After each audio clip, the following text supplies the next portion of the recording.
When did you graduate from Hamilton, and what was your major? I graduated in 1981, and I had a double major in history and religion. Cool. I've taken some fantastic history courses here. Oh yeah, no. I mean, I certainly don't regret going, even though it was very closeted as a gay man. I certainly, for academic reasons, never regretted going there. I liked it. I had so many amazing professors. Was there? Really? So, yeah. Cool. So.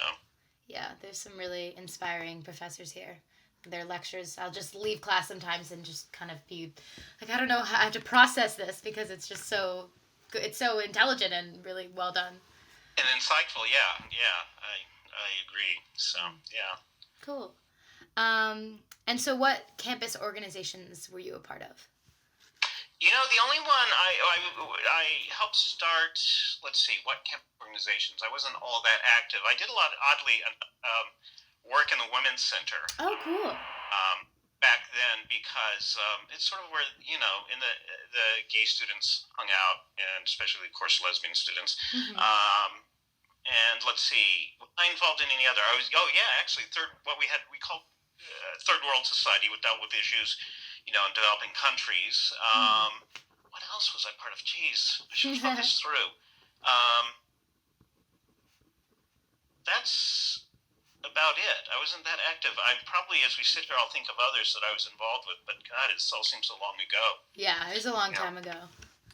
Yeah. So, if you think of any other extracurriculars at any point, you can just interrupt me, bring it up. Okay. And you may want to get into this later, but I mean, I helped start a basically gay students group, and cool. So obviously my junior and senior years, that was sort of my focus. That's awesome. Yeah, there are about 4 of us who did that. Cool. And so what did that entail? Like, would you just meet together, the group of you? Yeah, we put a notice in the Spectator, and you'd send a number, because back then everybody was closeted, obviously, or it was very much subversive underground, and we would meet at the alumni house. I don't know if it's still called that. About on Sunday evenings, and we'd usually have somebody in there.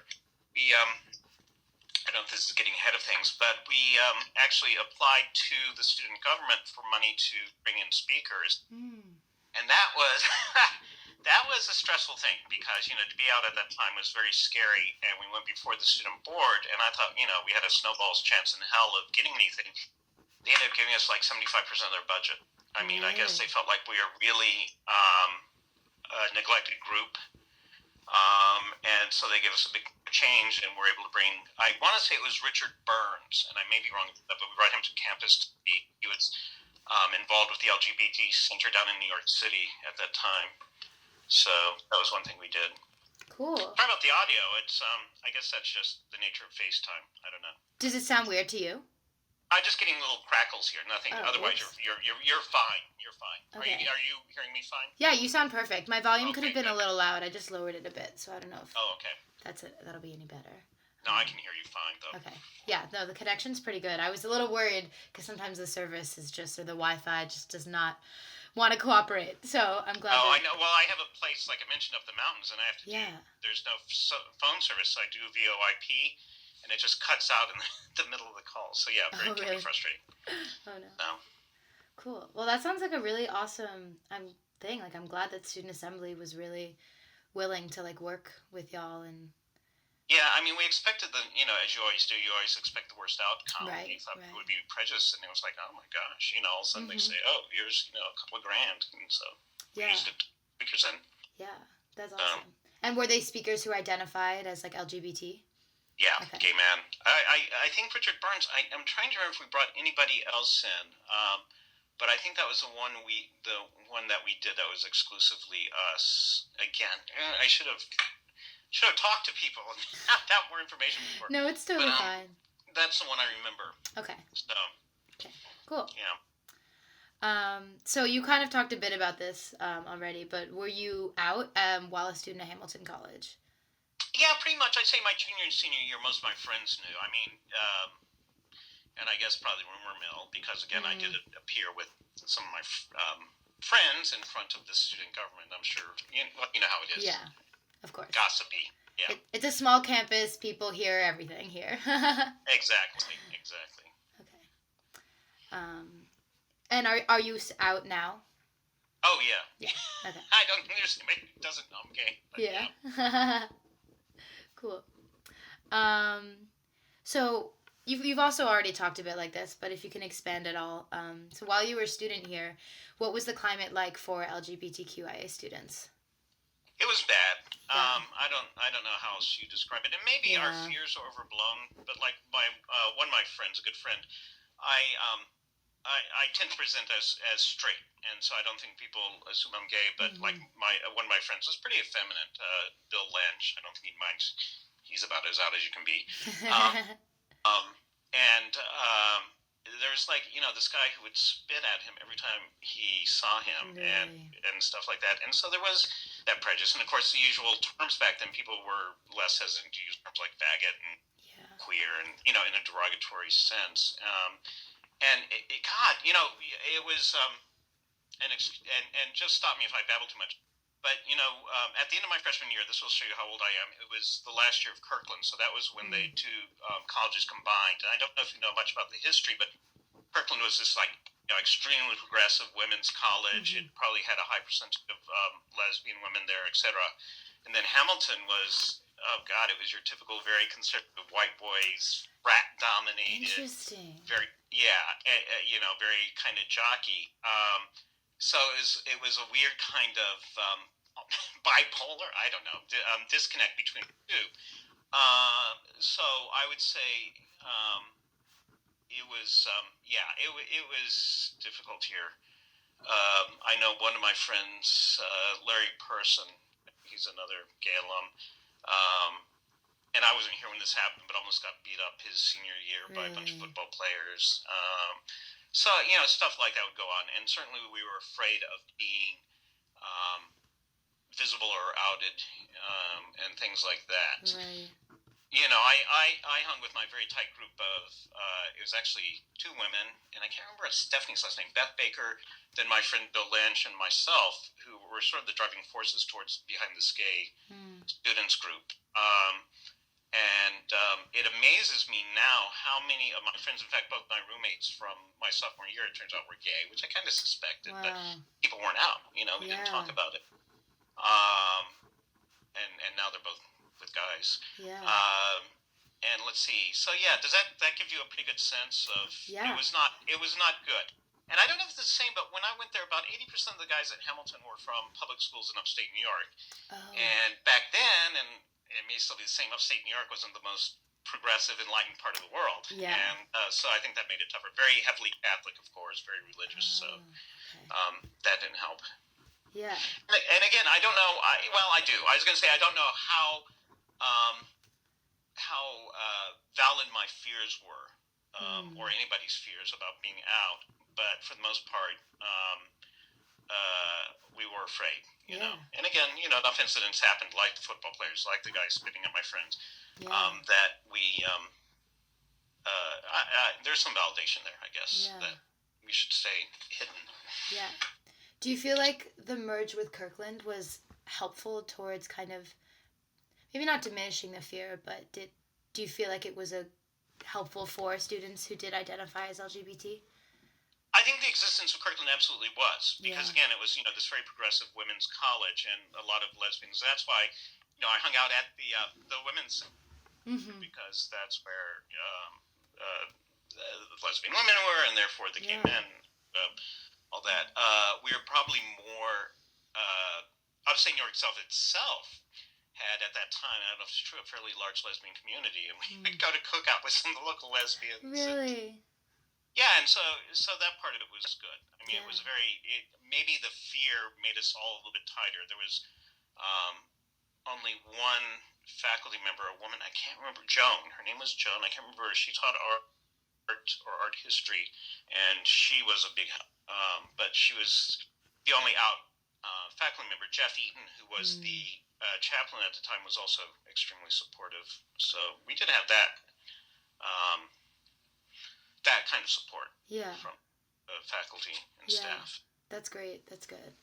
Yeah. I know there's probably more LGBTQ professors here than maybe perhaps when you attended. But I think there's like a good There are amount.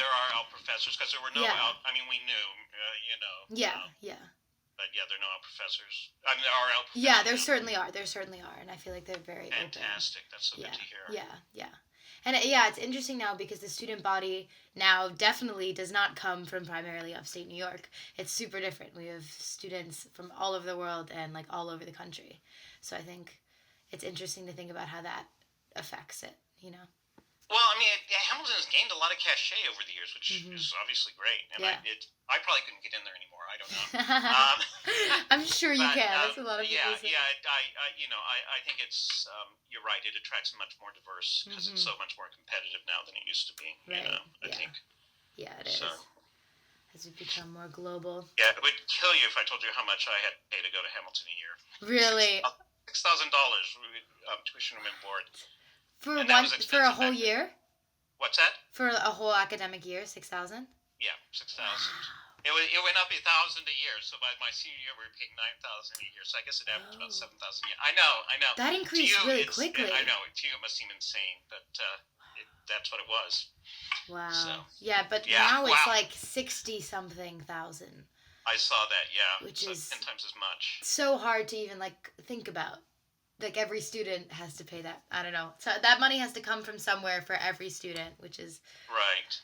But I have to say, it's like I was watching. I get the Hamilton feed on my Facebook. Oh, cool. And they were talking about the dining options. Like, holy crap! I mean, someone just talking about sushi, and we were like, you've got Salisbury steak and instant mashed potatoes. So at least, you're getting something for your money. Maybe, I don't know. Yeah, I watched that video the other day too. It was funny. Yeah, the sushi's actually really good. I get it they only have it for lunch in Commons, but it's good. I get it whenever they have it.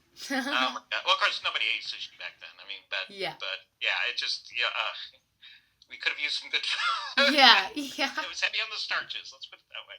Oh no, that's funny. And yeah, we still complain as students always will. I feel. Oh, you do. It's just tradition. Of course. But, yeah.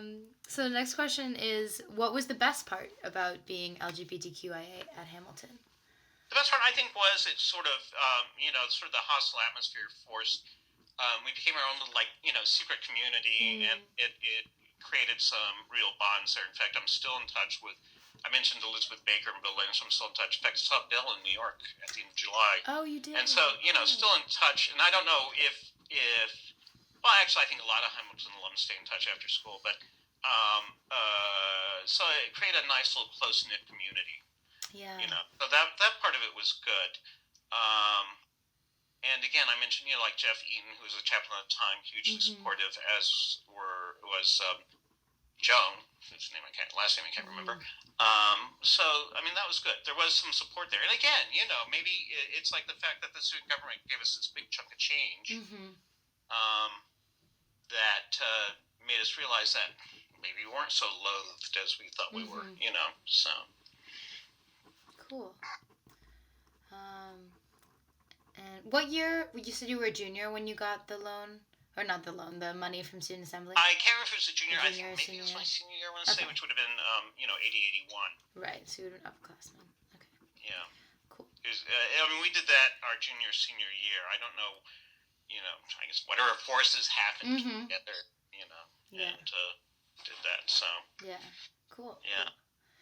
It's fascinating because now, like, for example, one of the classes I'm taking is called Queering Philosophy, and it's all. I can't believe they offer stuff like that. So cool. Okay, go ahead. Yeah. Sorry. Well, no, I just thought you'd be interested, just because, like, I imagine there weren't courses like that when you attended here, and it's like all about philosophy of sexuality and like philosophy of queerness, essentially, and it's really cool. And there's.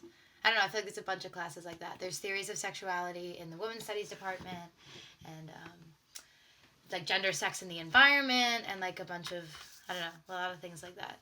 Yeah, there were some women's studies, thanks to Kirkland, there were some women's studies classes. I just don't remember, but yeah, I don't think we've had something called Queering, the philosophy of queerness. What was the course title? Queering Philosophy? But we wouldn't have had anything like that. Yeah. And we, like I said, we didn't have any out faculty members. Right. Yeah. One other incident, I don't know, and this is negative one. I don't want to ruin your flow here. But it was kind of interesting. Is once, is this a good time? Or you ask me? No, you're perfect. I'll tell say you. whatever. Once we founded the group, the board of some of the trustees of the university were not happy about it, and there's one Coleman Burke, who Burke Library was named for, who called the president up after the group was formed. The president at the time was Martin Caravano. I don't know if that's relevant, but and said, should this sort of thing be allowed to go on at his college, Coleman Burke's college? And he was very upset and threatened to pull support and whatnot. So there was that side of it. We also went to the board of trustees. I think it was Beth Baker specifically who did, and asked that sexual orientation be included in the employment disclaimer. And they said, well, there's no proof that gay people are discriminated against at Hamilton, so they wouldn't include it. Wow. Yeah, so that's how different things are. I'm sure it's very different. So, so there was perhaps more pushback from trustees and administration. Yeah, the older, the administration, Martin Caravano, I have no idea, the dean, I have no idea, what their positions were, but the trustees were definitely less than thrilled. Interesting. Yeah, again, these are old, rich white guys. Yeah, totally. They're going to be the most conservative people in our society. Yeah, and they were old in the 80s, so now they're either really old or, or dead. I met. Because I think Coleman Burke even then was in his late 60s, early 70s, so. Yeah. Wow. Yeah. I'd be interested. I haven't heard much about, trustees' feelings of things happening on campus, but I know, for example, in every building, there is an all-gender bathroom.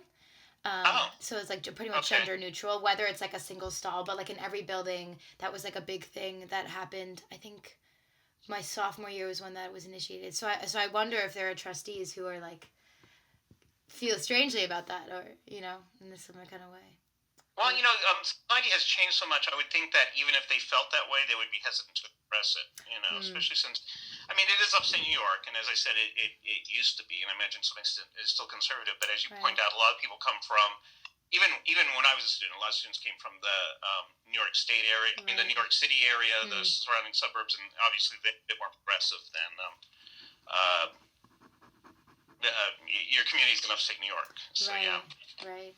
So did the president at the time just kind of push aside the trustees' comments and? Yeah, he didn't act on it anyway. Nobody did. So I guess that side of it, that suggests there was support of the administration. Yeah. So. That's great then. That's great, because I feel like trustees have a lot of power, so it's really cool that the administration was willing to say, nope, you're wrong. Or at least remain neutral. And again, I keep mentioning his name, but Jeff Eaton was a huge ally in those kinds of battles. So, cool. And in fact, I think there was, after that happened, not just among the gay students, I think there was kind of a disdain for, he said something else controversial, and I forget what it was. Maybe he was the one who's very opposed to merging with Kirkland or something like that, and he wasn't well regarded on the campus when I was there, not just by the gay students, but I think by students in general. The trustee? I'm sorry? The trustee? Yeah, the trustee, Coleman Burke. Okay, gotcha. I only remember his name because his name's on Burke Library. Yeah. And Coleman, I guess, is kind of an unusual first name. Yeah. Oh, that's interesting. So he had a reputation. Yeah, for being grumpy old white guy. For being a grumpy dude. Interesting. Yeah, exactly. So the next question, I think, is very related to the group that you talked about, that you started. But if you can think of anything else, then feel free to add something. Okay. So it's, did you engage in any campus activism for the LGBTQIA community while a student? Not overtly, but in terms of having a speaker on campus and things like that, there were no flyers about LGBT.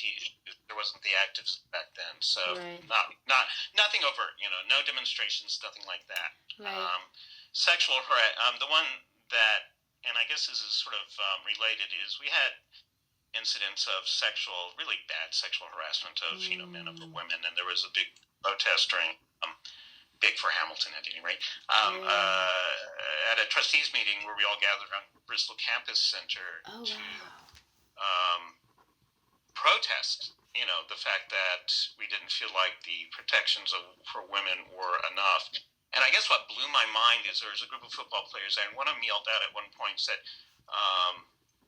speakers were speaking about the sexual harassment, and this one football player said, "Oh, who really cares about this issue?" And it was great because immediately, I don't know, I'd say dozens of women were saying, "We do," and it was good pushback. I mean, I'm sure I hope those are issues that have been addressed strongly since I left. But yeah, back then it was just not. Yeah, it just wasn't brought up. Right. Hamilton men were gentlemen; they would never harass a woman. Yeah. Yeah. And Wow. of course, it went on quite a bit, I'm sure. Yeah. That's interesting and also like very sad because that's still such a prevalent issue on our campus. And Is it? yeah, there's like That is. there's a lot of like there's a new club, or I think it's newish. It's called Smart. It's stands for I don't remember what it stands for, but it's basically a club about raising awareness about sexual assault and ending sexual harassment. And there has been so much conversation between students and the administration, and my time here especially now, even as a senior. And it's the same thing. I mean, when you went here, it was a long time ago, but it was still the same battles being fought. So yeah, that's unfortunate. yeah, I mean, it is. I think there's been huge progress on queer issues, but with sexual harassment, it's weird that we're still doing this in 2017. But Yeah. I don't know. Yeah, guys will be guys. I I don't know. And I also think, and I'm not the one who came up with this, but I think in all male environments, which Hamilton sort of was for decades, a lot of bad things go on. I just, and then you introduce women into the mix, and I don't know. Yeah, right. I'm glad it's being addressed. I'm glad it's it's definitely being worked on, and there's definitely been progress. And I think that even like as the student community, not even from the administration, there was a lot of like shaming of students who are like perpetrators of sexual assault and harassment. And if there's like a student, for the women who are strong enough to like talk about the situations they've been in, there's been like situations where women who've been assaulted have like outed the person who assaulted them and like shamed them like very publicly because they could get no justice. And I think it's really cool to see like there are a lot of like men who hold like their friends really accountable and who are like making sure that doesn't just like slide and that nobody gets held accountable. So in that way, I think the culture's shifting. I'm sorry, go ahead. No, you're so fine. I just said in that way, I think the culture's shifting a bit. Well, I mean, I think probably what helped is getting rid of actual.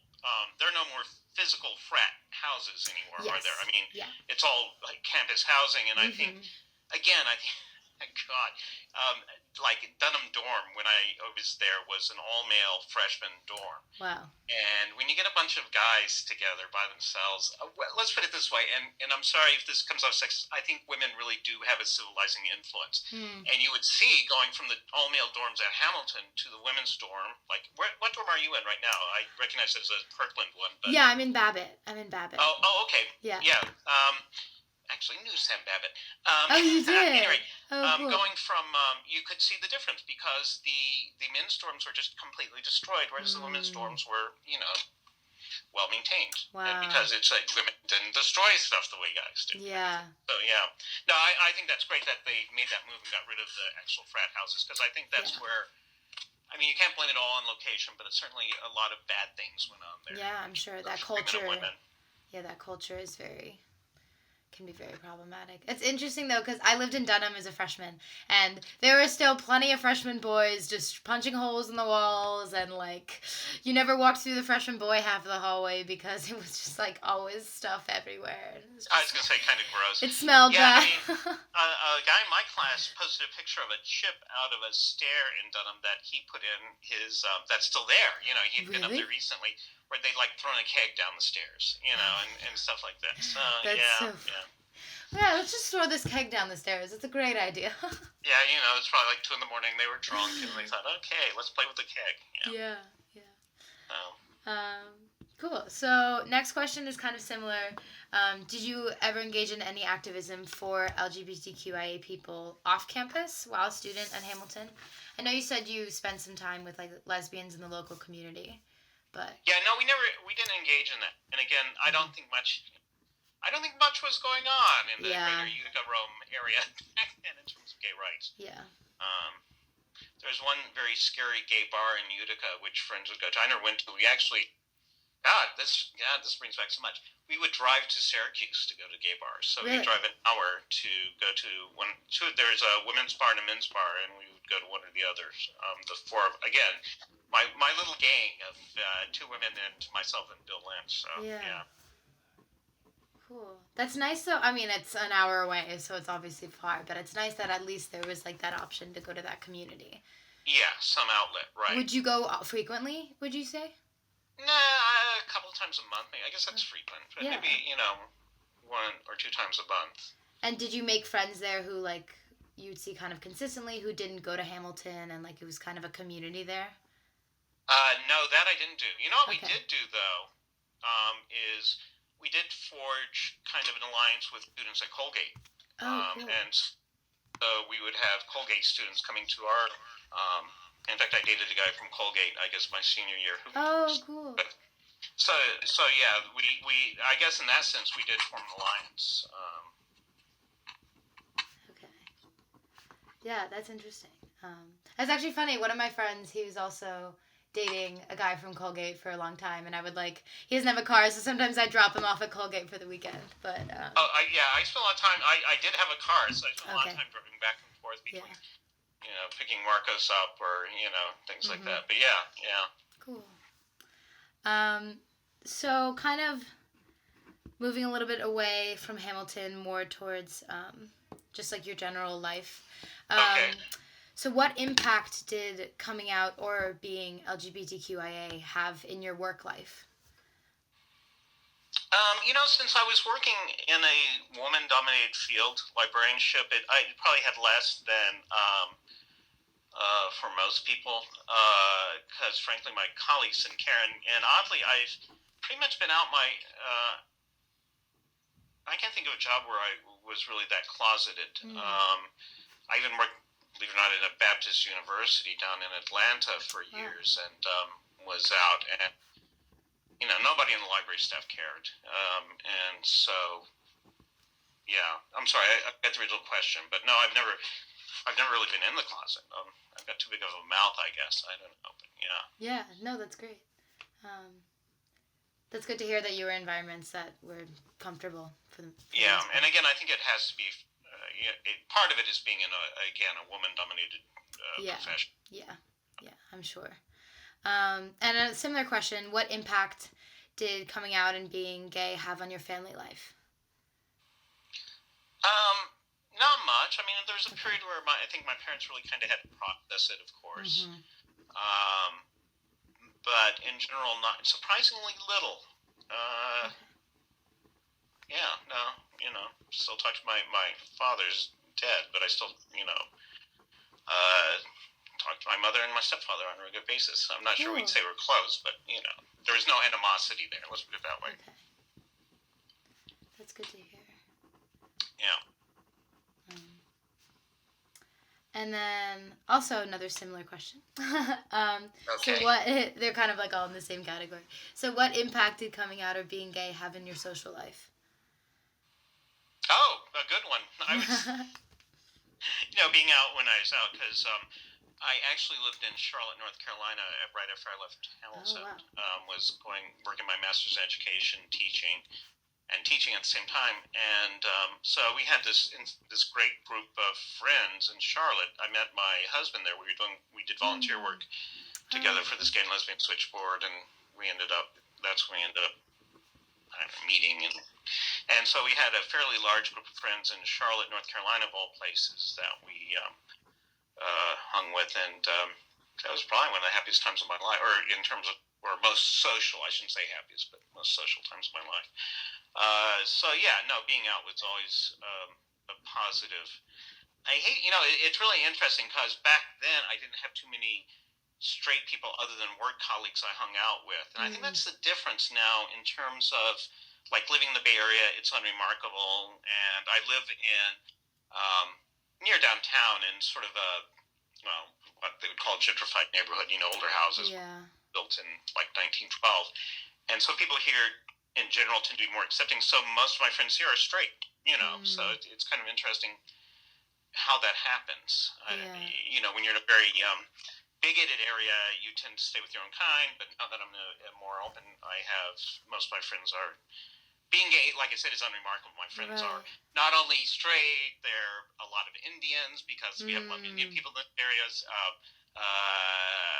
It's a lot of Hispanics, so it's much more diverse. So that Interesting. part of it is good when you live in an area that's a little bit more cosmopolitan and progressive. Right.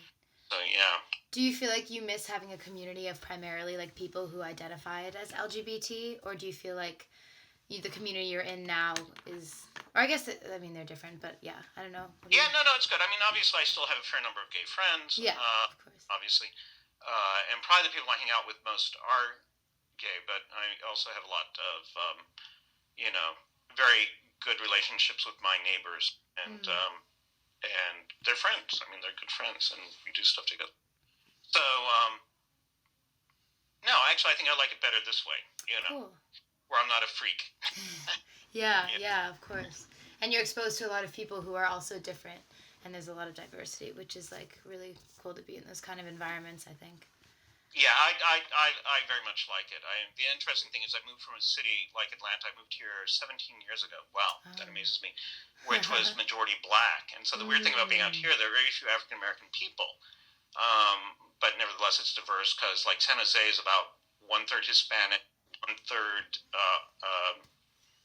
Asian, and that would include Indian, Chinese, Right. surprisingly few Japanese, and the Japanese Americans used to dominate out here, and then about one third non-Hispanic white. So Okay. it's I like it. Cool. Yeah. It makes life interesting. Yeah, I'm sure. So, That's great. Yeah. Hamilton could certainly be better, but I think we're slowly wish it was more quickly going in the right direction towards having more diversity within students.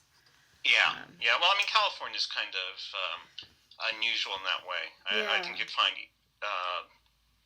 very few places with this much diversity in the U.S. I'm Cool. trying to think, New York City maybe, but yeah, Yeah. like that. I've never been to California. Hopefully, I can go one day. But No, it's great. You should at least do the Bay Area because yeah. the Bay Area is just really. Well, obviously I'm biased, but I've lived here. Actually, I've lived all over the country, and Yeah, it I sounds love like it it. here. We my husband worked for IBM, so he got moved a lot, Okay. and he had a job here. We moved out here for his job. They wanted to move him back to New York, and we said nah, and so he took a job elsewhere just so we could stay out here. Cool. Yeah, no, this is a great place to live. Expensive, but great. So. Good to hear that. And then, okay, so last question, kind of in the same vein of the previous. What impact did coming out or being gay have in your spiritual life, if it did? You know what? I've always tried to integrate it. I used to be. I was kind of involved. In fact, that's probably I was involved in Christian fellowship for a while when I was at Mm. Hamilton. That kind of fell by the wayside. My junior year, I was raised in a very not conservative religious, but I was raised Presbyterian, Mm-hmm. mainline Protestant, and that was always a comfort to me. But I think when I came out, it became less important. Okay. So if anything, it would be that. I mean, because I haven't been to church in years for a couple of funerals, and so that was probably it. And that may just be part of growing up and living in progressive areas, and people just don't go to church. I mean, California's a pretty atheistic place. Interesting. Yeah, and which is one of the reasons I think I like it. To be honest, the older I get, the more hostile towards organized religion I get because it's hostile towards me. Yeah. And so it's. I mean, not to say that it's all that way. Obviously, Quakers, great people, Unitarians, but I mean, most mainline Protestant churches and Catholic Church, like certainly the Mormons, a lot of Mormons out here, are very unfriendly. Yeah. Yeah. So. Okay. I feel like I'm just babbling. I hope I'm giving you material you can work with. Oh no, this is perfect. You have so much to say, and it's great. And I mean, no, you're doing exactly as you should. Okay. Thank you so much. I get an A, yay. Yes, yeah. If you would agree, you get an A. A plus. Hopefully, yeah. We'll see. And then a few more questions. Okay. So, what do you think are some of the biggest challenges facing the LGBTQIA community today? The big one, and this drives me crazy, is we got marriage, right? But it's Mm-hmm. like we skipped over a big one, which is employment. And Right. I think getting employment protections, because I forget, 29, 31 states where you can legally fire somebody for being gay. And I think that's the biggest thing, is trying to get some sort of nationwide protection and for LGBT people in employment and housing and Mm-hmm. everything else in those states that don't have those protections. Right. Yeah. Yeah, there's still so much employment and especially housing discrimination. Yeah, no. It just it's interesting. I don't know if you know this history, but a bunch of fundamentalist Christians decided, I think at the time of Reagan, that they were going to the one issue they could use to scare the mainstream straight people was Mm-hmm. gay marriage, and so Yeah. they made that an issue. And ironically, because they made it an issue, it happened. Yeah. And I think that's why we end up with same-sex marriage long before long before we've ended up with employment protections. Right. So Yeah. That's interesting. Yeah, I feel like I've studied that a bit, and I'm for my thesis right now. I'm essentially writing about like queer activism and how it's developed and changed from like the '60s with like the Stonewall riots to now, and I've definitely been like studying a lot like gay marriage and how it came to be, and I've read a little bit about like the conservatives like trying to use that to scare people and like right. yeah. They should have scared it with we're going to take your jobs and we'd have employment protections. That would have worked. Yeah. That scares Americans a lot. Yeah, that's true. That's our current president. But yes. Right, yeah. Always using that rhetoric, I feel like.